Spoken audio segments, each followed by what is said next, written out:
नमस्कार दर्शकों, जय माता दी। आज मैं आपको कार्तिक स्नान की कहानी सुनाने जा रही हूँ। कार्तिक का महीना सभी महीनों में श्रेष्ठ माना जाता है। बहुत पुराने समय की बात है। एक गांव में एक बूढ़ी माई अपने बहू के साथ रहती थी। उसकी बहू बहुत ही सुंदर और संस्कारी थी। वह बूढ़ी औरत हर कार्तिक मास में कार्तिक स्नान व पूजा पाठ करती थी। एक बार जब कार्तिक का महीना आया तो सास ने अपने बहू से कहा, बहू मैं कार्तिक स्नान करने के लिए जा रही हूँ। बहू बोली, ठीक है माँ जी। फिर बहू ने कहा, माँ जी मैं भी आपके साथ कार्तिक स्नान के लिए जाना चाहती हूँ। सास ने कहा, नहीं बहू, तुम्हारी अभी पूरी उम्र पड़ी है। अभी तो तुम्हारे खाने खेलने का दिन है। बाद में कर लेना कार्तिक स्नान।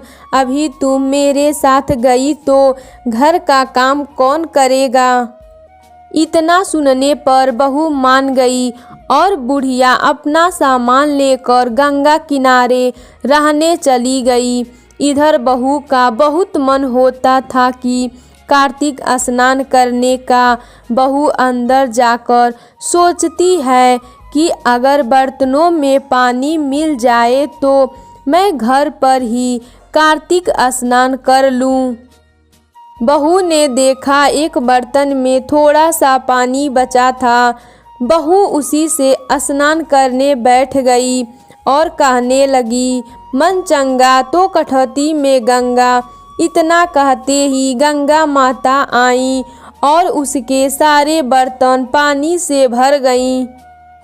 बहू ने खूब स्नान किया। इसी तरह बहू रोज सवेरे जल्दी उठती और स्नान करती।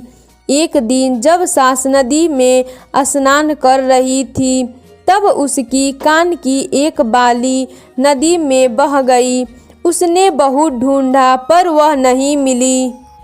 इधर बहू नहाने बैठी। उसने फिर से वही शब्द कही, मन चंगा तो कठौती में गंगा। फिर गंगा माता आईं और बहू स्नान करने लगी।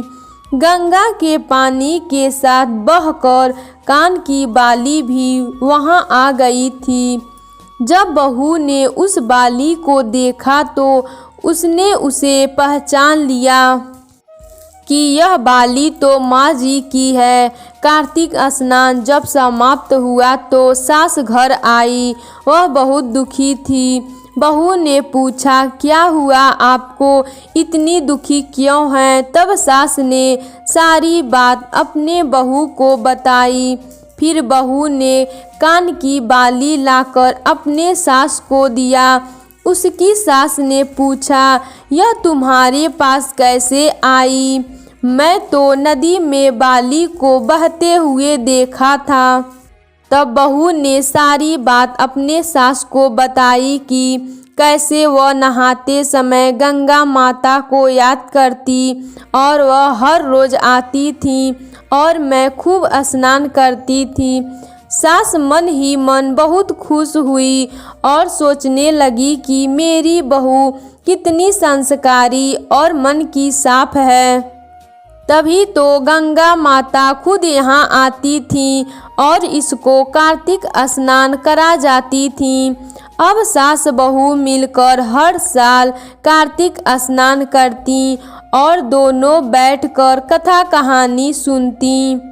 इसी तरह जो कोई भी कार्तिक स्नान करता है या इस कथा को सुनता है उसके सभी कष्ट दूर हो जाते हैं।